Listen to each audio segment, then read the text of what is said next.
อีสานม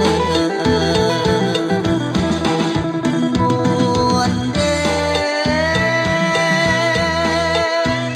โอ้โอ้โอ้โอ้โอ้โอ้โอ้โอ้โอ้น้อโอ้โอ้โอ้โอ้โอ้โอ้น้อ สุรินทร์ละเขามีงานสร้างทางอุบลละแห่ต้นเทียนใหญ่ยะโสงานบุญบังไฟอีกงานไม่ละทางเมืองขอนแก่นเมืองเลยแห่พีตาโคนเมืองสกลแห่ปราสาทเพิ่งงามหลายอ้อยเป็นตาบึงไหลเรือไฟละพระธาตุพนมหอแลบ่แพ้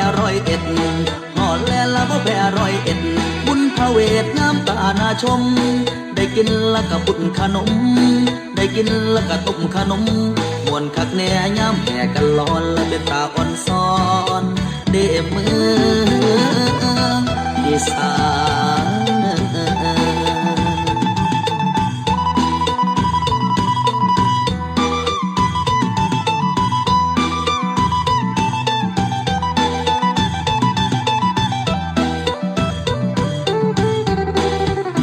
มา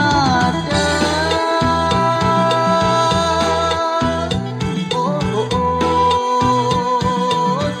อ้โอ้โอ้โอ้โอ้โอ้โอ้น้อโอ้โอ้โอ้โอ้โอ้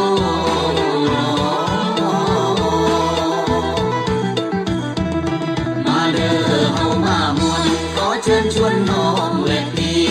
สืบสานประเพณี